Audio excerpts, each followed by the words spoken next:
विधानसभा चुनाव के नतीजे घोषित होने के बाद उत्तराखंड की सियासत पर बीजेपी और कांग्रेस में कसरत जारी। चुनाव में 2/3 बहुमत हासिल करने के बाद बीजेपी में मुख्यमंत्री की कुर्सी को लेकर सियासी माहौल गरमाया।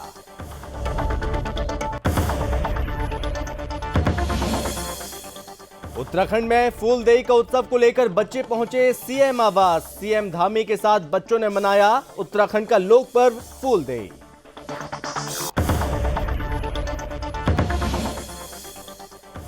उत्तराखंड बीजेपी के वरिष्ठ नेता मंत्री बंशीधर भगत ने कांग्रेस पर बोला हमला। बंशीधर भगत ने चुनाव हारने पर पूर्व मुख्यमंत्री हरीश रावत पर साधा निशाना।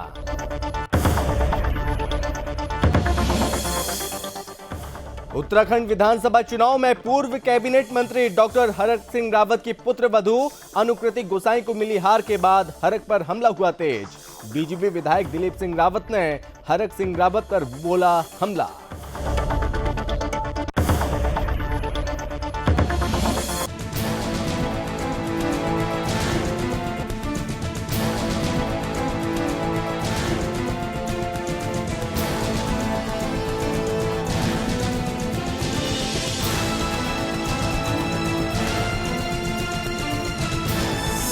आप देख रहे हैं सुदर्शन न्यूज।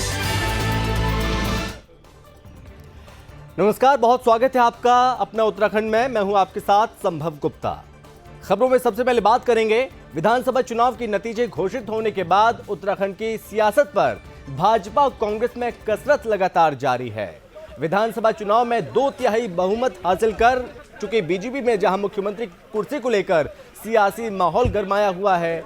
उत्तराखंड में बीजेपी को 70 में से 47 सीटें मिली हैं, लेकिन बहुमत के बाद भी मुख्यमंत्री की कुर्सी को लेकर बीजेपी में भागदौड़ जारी है। मुख्यमंत्री को लेकर सियासी चर्चाओं के बीच कार्यवाहक मुख्यमंत्री पुष्कर सिंह धामी के दिल्ली जाने की चर्चा थी, लेकिन वो देहरादून में ही रहे, जबकि बीजेपी के कई नेता दिल्ली में डटे हैं। पार्टी सूत्रों के मुताबिक होली के बाद 19, 20 और 21 मार्च को विधायक मंडल दल की बैठक हो सकती है, जिसमें मुख्यमंत्री पद के लिए प्रस्ताव रखा जाएगा। हालांकि उत्तराखंड का अगला मुख्यमंत्री कौन होगा, इसका फैसला हाईकमान को ही करना है।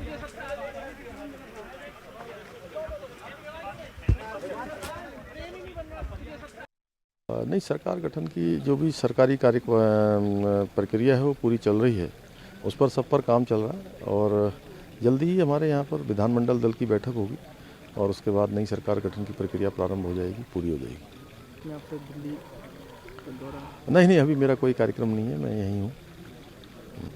सर, आप प्रदेशवासियों को नहीं, फूलदेई हमारे यहाँ से बड़े धूमधाम से प्रकृति संरक्षण का एक त्यौहार है, एक पर्व है और निश्चित रूप से जहाँ उत्तराखंड हमारी देवभूमि है, वहीं प्रकृति संरक्षण के क्षेत्र में भी आज हमारे उत्तराखंड का नाम सबसे पहले आता है।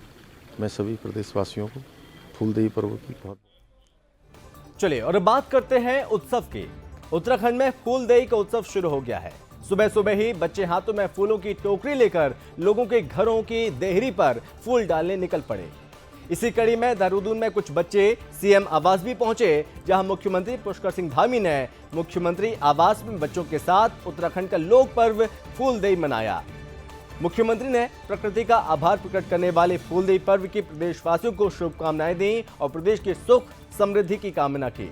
उन्होंने अपने आवास पर पहुंचे बच्चों को उपहार भेंट किए। शशि भूषण मिठाड़ी और पर्वतीय संस्कृति संरक्षण समिति के सहयोग से कार्यक्रम आयोजित किया गया। इस दौरान कार्यवाहक सीएम पुष्कर सिंह धामी ने कहा कि फूलदेई उत्तराखंड की संस्कृति और परंपराओं से जुड़ा प्रमुख पर्व है और किसी भी राज्य की संस्कृति और परंपराओं की पहचान में लोक पर्वों की अहम भूमिका होती है। साथ ही उन्होंने ये भी कहा, हमें अपने लोक पर्वों और लोक परंपराओं को आगे बढ़ाने की दिशा में लगातार प्रयास करने होंगे।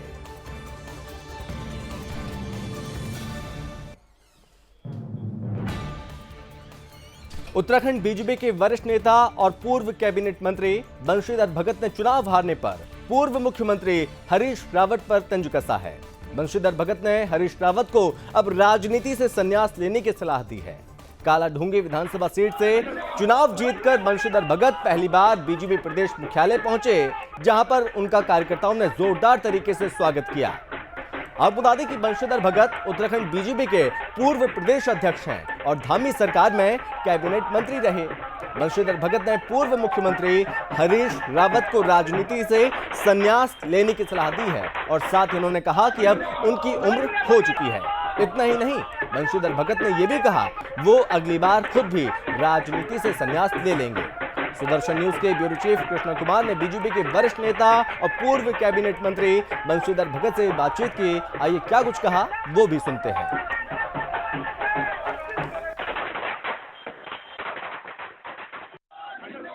आज भारतीय जनता पार्टी के प्रदेश कार्यालय में आने पर देहरादून के सभी कार्यकर्ता भाई बहनों ने जिस तरीके का उत्साह मुझे दिखाया है, इससे मैं काफ़ी प्रभावित हुआ हूं और उनका आभार प्रकट करता हूं कि उन्होंने इतना सम्मान मुझे दिया है। और पूरे प्रदेश में देश की जनता ने जिस प्रकार से जनादेश दिया है, वो निश्चित रूप से एक बार फिर नरेंद्र मोदी पर सबने आस्था व्यक्त की है, उनके कामों पर आस्था व्यक्त की है और विशेष रूप से महिलाओं ने बहुत जबरदस्त उत्साह इस चुनाव में भारतीय जनता पार्टी के प्रति दिखाया है। मैं उन माँ बहनों को भी आभार प्रकट करता हूँ, जनता का भी आभार प्रकट करता हूँ, कार्यकर्ताओं का भी आभार प्रकट करता हूँ। भारतीय जनता पार्टी के वरिष्ठ नेता बंशीधर भगत जी हमारे साथ मौजूद है। सर बहुत बहुत बधाई एक बार दोबारा जीत हासिल करने पर। जी अब आप तुम भी आओ। अरे नहीं फिर यार नहीं अकेले नहीं। सर बहुत बहुत बधाई आपको दोबारा जीत हासिल करने पर। क्या कुछ आपका बहुत बहुत धन्यवाद है। ये जनता मेरी, ये जीत मेरी नहीं है बल्कि इस प्रदेश की महान जनता की जीत है, नरेंद्र मोदी की नीतियों की जीत है।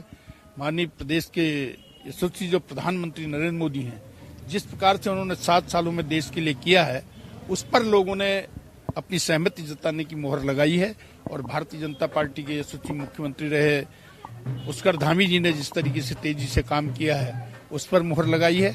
मैं समस्त प्रदेश की जनता का मन से आभार प्रकट करता हूं और अपने कार्यकर्ता भाई बहनों का भी बहुत ही गंभीरता से धन्यवाद करता हूं, दिल की गहराइयों से आभार प्रकट करता हूं। मुख्यमंत्री के नाम पर लगातार संशय चल रहा है, आप भी इस दौड़ में देखे जा रहे हैं। कोई संशय नहीं चल रहा, अभी उस पर कोई चर्चा नहीं हो रही है।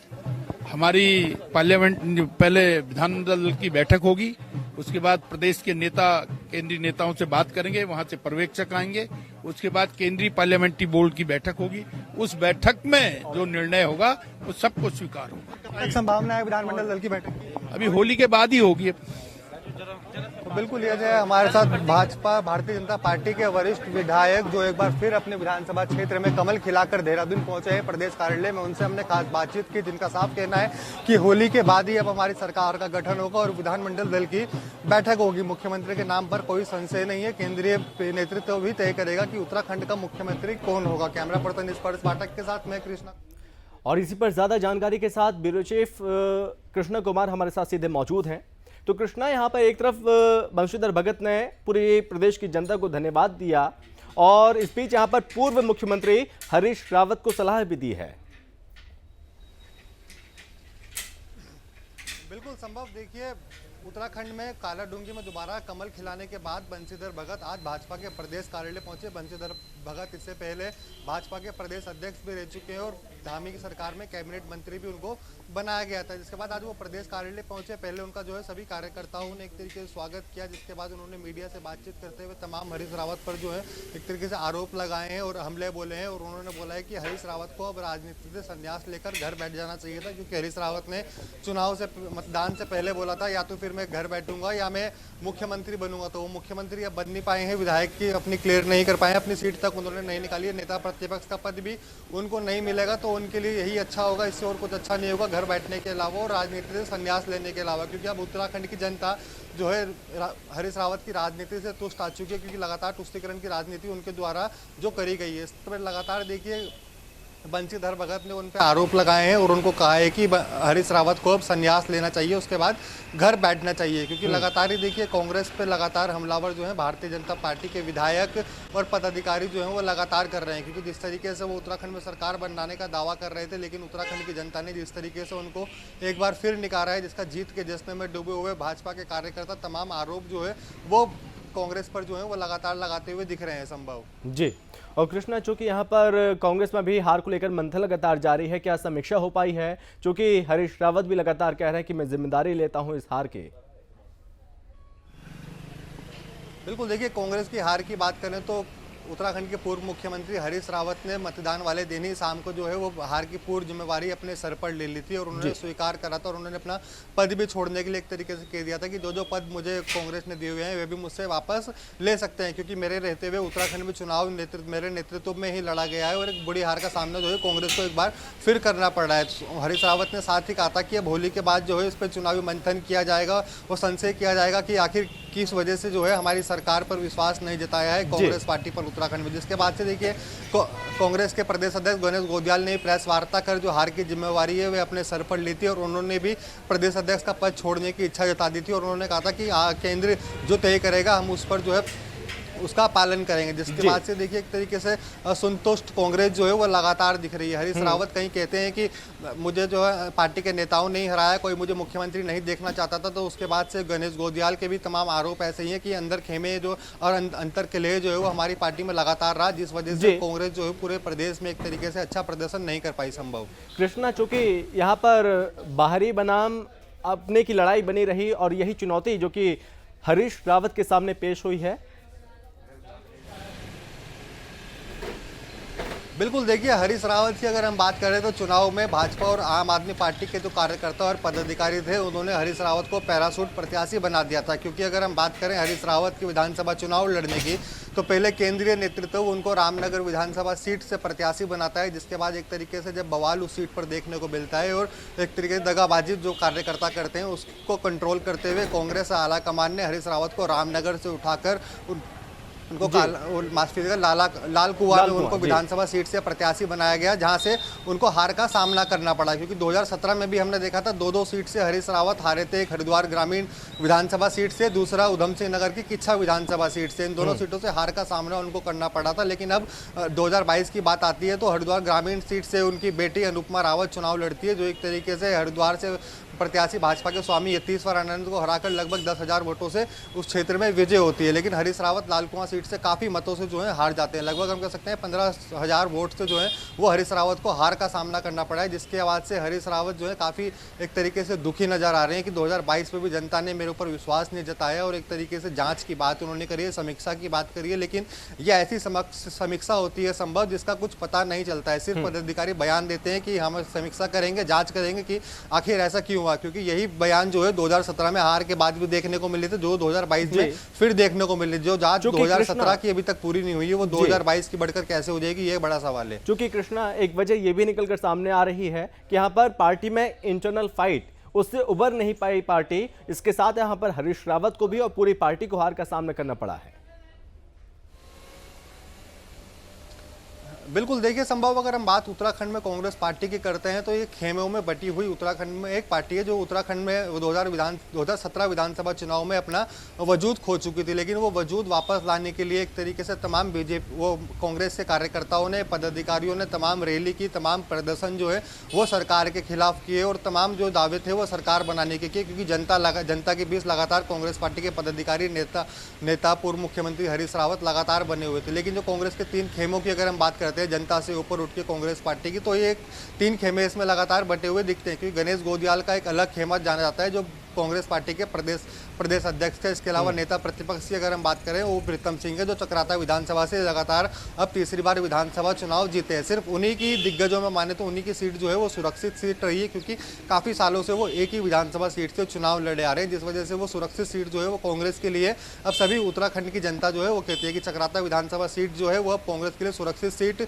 बन चुकी है। जिसके बाद से हम देखें गणेश गोंदियाल, उनको श्रीनगर से जो है हार का सामना करना पड़ा। हरीश रावत खुद एक तरीके से लाल कुआं से हार चुके हैं, उनके तो तमाम दावे तो जीतने के ये सब हवाई दावे निकल के आए हैं, क्योंकि मतगणना से एक दिन पहले हरीश रावत ने क्योंकि ब्लूप्रिंट भी तैयार कर लिया था कि हमारी सरकार आने वाले समय में क्या क्या कार्य करेगी, सरकार बनने के बाद क्या क्या कार्य कांग्रेस द्वारा किए जाएंगे। ये जनता से एक तरीके से जब भी वो बीच में जाते थे तो तमाम दावे और वादे करते थे, क्योंकि मतगणना के बाद जब भी हरीश रावत जनता के बीच पहुंचे थे तो तमाम दावे और वादे उनसे कर रहे थे कि हमारी सरकार अब बनने वाली है तो 10 मार्च के बाद आपको बहुत कुछ अच्छा राज्य में देखने को मिलेगा। लेकिन जब राज्य की जनता को पहले से ही अच्छा देखने को मिल रहा था तो उसने एक बार फिर भारतीय जनता पार्टी पर विश्वास जताया है और उत्तराखंड का मिथक तोड़कर एक बार फिर भाजपा की सरकार उत्तराखंड में बनवाई है संभव। चूंकि कृष्णा, पहले नंबर पर बीजेपी ने प्रचंड दोहरे बहुमत के साथ जीत हासिल की है प्रदेश में। वहीं दूसरी तरफ यहां पर दूसरे नंबर पर है कांग्रेस पार्टी। एक तरफ बीजेपी में मुख्यमंत्री कौन होगा उसको लेकर भी मंथन लगातार हो रहा है, दिल्ली तक मैराथन लगातार जारी है। लेकिन इस बीच कांग्रेस में नेता प्रतिपक्ष का पद कौन निभाएगा, ये जिम्मेदारी किसको मिलेगी, क्या इसको लेकर यहां पर चर्चा हो पाई है कांग्रेस में? बिल्कुल, देखिए फिलहाल अगर हम कांग्रेस पार्टी की बात करें उत्तराखंड में, तो नेता प्रतिपक्ष बनने की अभी कोई चर्चा ही नहीं है, क्योंकि अगर अभी देखा जा रहा है कि उत्तराखंड भारतीय जनता पार्टी उत्तराखंड में किसको मुख्यमंत्री बनाती है और उसके बाद किसको एक तरीके से विधानसभा का स्पीकर वो है प्रमोट करती है, जिसके बाद ही जो है नेता प्रतिपक्ष का निर्णय जो है वो कांग्रेस पार्टी द्वारा लिया जाएगा। क्योंकि जैसा चेहरा एक तरीके से मुख्यमंत्री के लिए भाजपा उतारेगी या दोबारा मुख्यमंत्री पुष्कर सिंह धामी को बताएगी वो अलग सवाल है, लेकिन उसी के हिसाब से उसी के टक्कर का नेता देखते हुए वो नेता प्रतिपक्ष और उप नेता प्रतिपक्ष को चुना जाएगा संभव। जी चलिए कृष्णा, आप लगातार हमारे साथ बने रहिए, एक बार फिर मैं आपके पास लौटूंगा। और चलिए बढ़ते हैं आगे। उत्तराखंड विधानसभा चुनाव में पूर्व कैबिनेट मंत्री यहां पर जिस तरह से बयान लगातार सामने आ रहे हैं, इस बीच यहां पर यह बयान सामने आया है हरक सिंह रावत की पुत्र वधू को लेकर, और यहां पर हमला किया गया है। नेताओं का आरोप प्रत्यारोप लगातार जारी है। आपको बता दें कि उत्तराखंड विधानसभा चुनाव में पूर्व कैबिनेट मंत्री डॉक्टर हरक सिंह रावत की पुत्र वधू अनुकृति गोसाई को मिली हार के बाद अब हरक पर हमला तेज हो गया। बीजेपी प्रदेश मुख्यालय पहुंचे लैंसडाउन विधायक दिलीप सिंह रावत ने हरक सिंह रावत पर जमकर हमला बोला। उन्होंने कहा कि हरक सिंह रावत अब तक लहर के साथ चुनाव लड़ते हैं, जिसमें उन्हें जीत भी मिली, लेकिन मौजूदा विधानसभा चुनाव में विपरीत परिस्थितियों में चुनाव लड़ने के बाद हरक सिंह रावत की हकीकत अब सामने आ गई कि वो कितने बड़े नेता हैं। उन्होंने ये भी कहा हरक सिंह रावत अपनी विश्वसनीयता खो चुके हैं। राजनीति में ईमानदारी, निष्ठा, चरित्र और समर्पण की भावना होनी चाहिए, जो कि हरक सिंह रावत में नहीं है, और इसलिए अब जनता उन पर विश्वास नहीं करने वाली। आपको बता दें कि लैंसडाउन सीट पर बीजेपी उम्मीदवार दिलीप सिंह रावत ने जीत दर्ज की, और ये दिलीप सिंह रावत की लगातार तीसरी जीत रही है। उन्होंने हरक सिंह रावत की बहू और कांग्रेस प्रत्याशी अनुकृति गोसाई को 9,868 वोटों के अंतर से हराया है, और अनुकृति गोसाई की हार को हरक सिंह रावत की हार के रूप में देखा जा रहा है। चुनाव में मात दी है, इस बार वो कांग्रेस देखिए उन्होंने केवल अभी तक लहर के साथ चुनाव लड़ा, लहर का प्रयोग करके ही चुनाव जीते हैं वो, और कभी विपरीत परिस्थितियों में नहीं लड़े। पहली बार विपरीत परिस्थितियों में आए तो उनकी वास्तविकता पता चल गई है, और खाली एक मीडिया मैनेज करके अपने को तथा कथित भोबड़ा मैनेजर, चुनाव का मैनेजर वो साबित करते थे। लेकिन अब की बार पता चल गया है कि उनकी अपनी वास्तविकता क्या है, और अब सब लोग उनसे परहेज भी करेंगे राजनीति में, क्योंकि जिस तरह से एक राजनीति में ईमानदारी, निष्ठा, समर्पण और चरित्र विशेष महत्व रखता है, अब लोग ये जानने लगे हैं कि जो इनके विपरीत जाते हैं लोग, जिनके पास इस चीज़ की धरोहर नहीं है, उन लोगों को स्वीकार नहीं करें। तो यहाँ पर हमला बोला है, और इस बीच ब्यूरो चीफ कृष्ण कुमार लगातार हमारे साथ बने हुए हैं। तो कृष्णा, यहाँ पर हरक सिंह रावत और साथ ही साथ उनकी पुत्र वधू यानी कि बहू अनुकृति गोसाई पर लगातार हमले तेज हो चुके हैं। बीजेपी लगातार हमलावर है हरक सिंह रावत पर।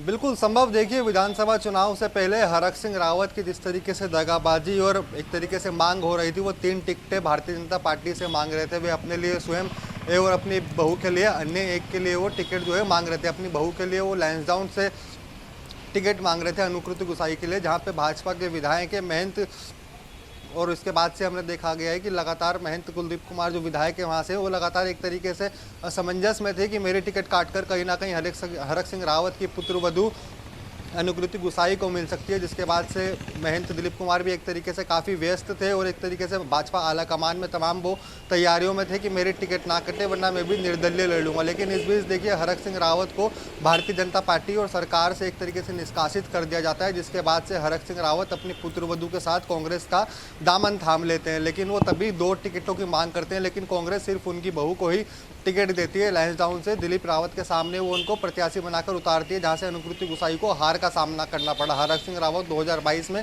विधानसभा चुनाव नहीं लड़े थे, जिसके लिए अब तमाम कयास लगाए जा रहे हैं। क्या हरक सिंह रावत अपनी पुत्र वधू के चक्कर में क्या राजनीति से संन्यास ले चुके हैं? क्या अगर वो भारतीय जनता पार्टी में रहकर ही एक तरीके से चुनाव लड़ते तो वो मोदी लहर की वजह से जिस तरीके से 2017 में जीते थे वो अब 2022 में भी उनको कोटद्वार से जीत मिल जाती है, क्योंकि भारतीय जनता पार्टी की जो पारंपरिक सीट है वो उत्तराखंड में काफ़ी ज़्यादा, हद से ज़्यादा बढ़ चुकी है, जहाँ से भारतीय जनता पार्टी के 4 से 5 बार विधायक बने हैं। तो ऐसी संभावित सुरक्षित सीटें जो है वो अब गिनी जा रही है कि कितनी हो गई है। लेकिन जब आप दिलीप रावत जो है वो प्रदेश कार्यालय पहुंचे एक बार फिर तीसरी बार कमल खिलाने के बाद लांसडाउन विधानसभा में, तो उनका पहले कार्यकर्ताओं ने जोरदार उनका स्वागत किया, जिसके बाद मीडिया से रूबरू होते हुए विधायक ने बताया कि अनुकृति गुसाई जिस तरीके से पहले दावे कर रही थी और हरक सिंह रावत भी तमाम दावे कर रहे थे। हालांकि उन्होंने हरक सिंह रावत को सियारा तक जो है आज मीडिया में दिए हुए बयानों में उनको बता दिया है। उन्होंने साथ ही कहा है कि जो लांसडाउन की सीट है उस वो मेरे लिए अब सुरक्षित है और सुरक्षित ही रहेगी। लांसडाउन के कार्यों में जो मैंने विकास करवाया है और प्रदेश के मुख्यमंत्री पुष्कर सिंह धामी जी ने और प्रधानमंत्री नरेंद्र मोदी ने जो विकास कार्यों के लिए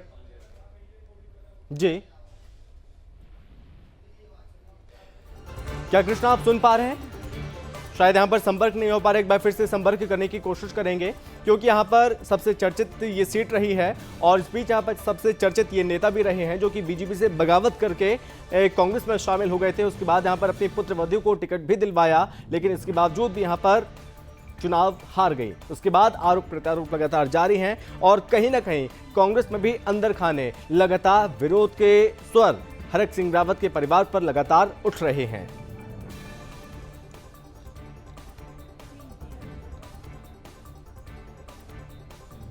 तो बीजेपी विधायक ने कांग्रेस पर हमला बोला ही है और इस बीच इस तरह के आरोप लगातार लगाए जा रहे हैं, लेकिन इस बीच यहां पर हमलावर भी है बीजेपी।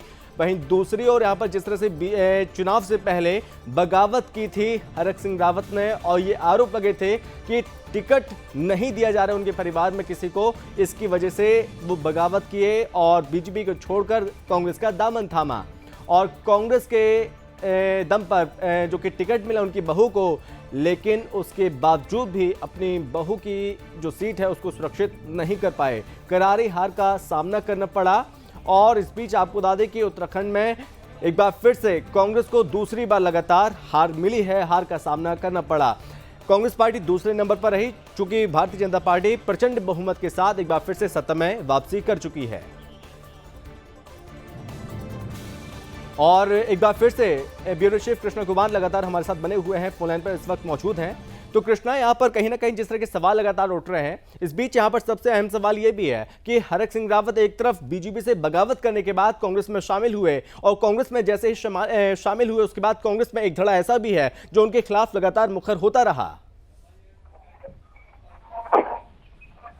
बिल्कुल, देखिए संभव अगर हम बात हरक सिंह रावत की करते हैं तो वो 2016 में कांग्रेस का दामन छोड़कर भारतीय जनता पार्टी में शामिल हुए थे तमाम उत्तराखंड के 9 विधायकों के साथ, जिसके बाद से जो हरक सिंह रावत से वादा किया था उनको कैबिनेट में सीट देने का, तो कैबिनेट मंत्री भी हरक सिंह रावत को 2017 में जीत मिलने के बाद और भाजपा की सरकार बनने के बाद वो बनाया गया। तो जो लगातार देखिए मुख्यमंत्री परिवर्तन भी हुए, सभी मुख्यमंत्री के नेतृत्व में हरक सिंह रावत को कैबिनेट में जगह दी गई भारतीय जनता पार्टी की तरफ से। लेकिन जब हरक सिंह रावत की बेईमानी की तरफ से क्योंकि मांगे बढ़ती जा रही थी कि 3 टिकटों पर वो अड़े हुए थे, तो भारतीय जनता पार्टी ने उसे नकारते हुए हरक सिंह रावत को पार्टी से और सरकार से निष्कासित कर दिया था, जिसके बाद से हरक सिंह रावत 4 दिन तक वो दिल्ली में रहे थे। चौथे दिन शाम को उन्होंने अपनी बहू अनुकृति गुसाई के साथ जो है वो कांग्रेस का दामन एक बार फिर से थाम लिया था। तो उनकी बहू को इस तरीके से विधानसभा कालाडूंगी विधानसभा से उनको प्रत्याशी बनाया गया था, जिसके बाद से संभावनाएं थी कि वो वहां से विधानसभा चुनाव जीत सकती है, क्योंकि कोरोना काल में एक तरीके से वो काफी ज्यादा एक्टिव अनुकृति गुसाई जो है लांसडाउन विधानसभा में देखी गई है। जिसके बाद से एक तरीके से दिलीप रावत की जब हम बात करते हैं जो भारतीय जनता पार्टी से तीसरी बार उस क्षेत्र से विधायक बने हैं, तो लगातार उस सीट से वो जीतते हुए आ रहे थे, तो वो भी काफी ज्यादा एक तरीके से टेंशन में थे कि मेरी टिकट कटकर जो है हरक सिंह रावत की बहू को मिल सकती है, जिसके बाद से भारतीय जनता पार्टी ने उन्हीं को बाहर का रास्ता दिखाया। लेकिन अब हरक सिंह रावत ही ऐसे नेता है जो उत्तराखंड में 5वां विधानसभा चुनाव जो हुआ है सीटों में 4 बार वो विधानसभा चुनाव लड़े, लेकिन किसी भी बार एक विधानसभा सीट से चुनाव नहीं लड़े हैं। तो हर बार वो पैराशूट की तरह उड़ते उड़ते किसी और विधानसभा में पहुंचते, जिसका खासा विरोध जो है कार्यकर्ता चाहे कांग्रेस के हो भारतीय जनता पार्टी के हो वो हर बार करते हुए में दिखाई दिए गए संभव। चलिए कृष्णा, बहुत शुक्रिया आपका ज्यादा जानकारी के लिए। तो नेताओं का आरोप प्रत्यारोप जारी है और इस बीच एक बार फिर से हरक सिंह रावत पर लगातार सवाल उठ रहे हैं। चलिए बढ़ते हैं आगे। उत्तराखंड में विधानसभा चुनाव में बीजेपी ने 70 में से 47 सीट पर जीत हासिल की। बता दें कि उत्तराखंड विधानसभा चुनाव की रणभूमि में अपनी किस्मत आजमाने उतरे कई प्रत्याशियों को उनका प्रदर्शन बेहद खराब रहा। देहरादून सहित ऐसी कई सीट हैं जहां प्रत्याशियों को 500 से कम वोट भी पड़े। उत्तराखंड के 5वें विधानसभा चुनाव में विधायक बनने का जो ख्वाब लेकर मैदान में उतरे 44% से ज्यादा प्रत्याशी 500 वोट भी हासिल नहीं कर पाए और चुनाव लड़ने वाले 281 प्रत्याशी ऐसे हैं जिन्हें महज 500 से कम वोट मिले। इसमें आम आदमी पार्टी, बसपा, उत्तराखंड क्रांति दल यानी कि यूकेडी समेत निर्दलीय प्रत्याशी भी शामिल हैं और प्रदेश की 70 विधानसभा सीटों पर इस बार 632 उम्मीदवारों ने चुनाव लड़ा और इसमें 47 सीटों पर बीजेपी, 19 पर कांग्रेस, 2 पर बसपा और 2 पर निर्दलियों ने जीत का परचम लहराया। 66 सीटों पर भाजपा और कांग्रेस के बीच सीधा मुकाबला रहा और चुनाव में उतरे 281 उम्मीदवारों को 500 वोट भी नहीं मिले। प्रदेश की राजनीति में खुद को तीसरा विकल्प मान रही आम आदमी पार्टी ने पहली बार 70 सीटों पर चुनाव भी लड़ा, लेकिन जिस रणनीति के साथ आप चुनावी रण में कूदी, इसका असर नतीजों पर नहीं दिखा। आप प्रदेश में खाता तक नहीं खोल पाई। वहीं 33 सीटों पर आम आदमी पार्टी के उम्मीदवार 1000 मत भी नहीं पा सके। पर्वतीय जिलों की सीटों पर आपका प्रदर्शन बेहतर कमजोर रहा। यहां पर बेहद कमजोर प्रदर्शन करती हुई नजर आई है आम आदमी पार्टी इस बार।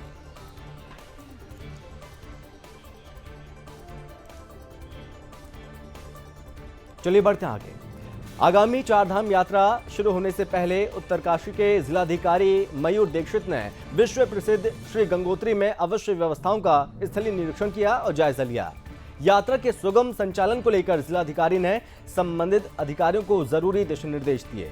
उन्होंने अधिशासी अधिकारी नगर पंचायत को निर्देशित करते हुए कहा कि धाम में घाटों के किनारे और यात्रा पड़ावों पर साफ सफाई, पार्किंग में आवश्यक कार्यों के निर्माण सहित कई व्यवस्थाओं को कपाट खुलने से पहले पूरा करना सुनिश्चित करें और साथ ही उन्होंने गंगोत्री धाम के संपर्क मार्गों में निष्प्रयोज्य साइन बोर्डों, पोस्टर, रेत बजरी हटाने के निर्देश दिए।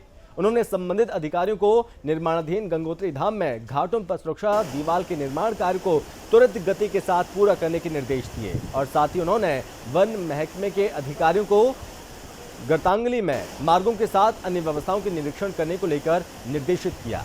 जिलाधिकारी ने लोनिवी अधिशासी अभियंता भटवाड़ी को सड़क मार्गों को गड्ढा मुक्त और अन्य निर्माण कार्यों को यात्रा से पहले सुचारू करने के आवश्यक दिशा निर्देश दिए। उन्होंने कहा कि गंगोत्री धाम में स्नान घाटों पर साफ सफाई का कार्य पूरा करने के निर्देश दिए।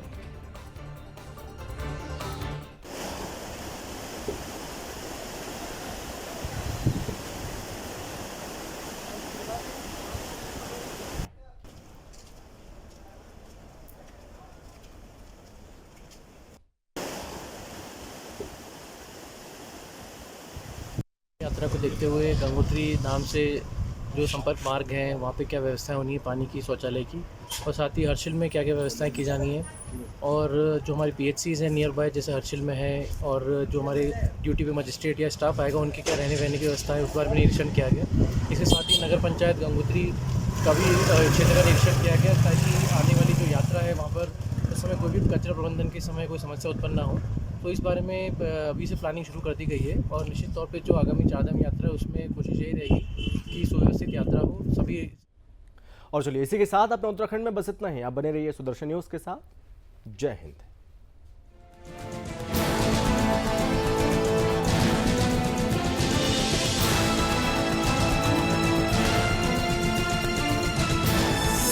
आप देख रहे हैं सुदर्शन न्यूज़।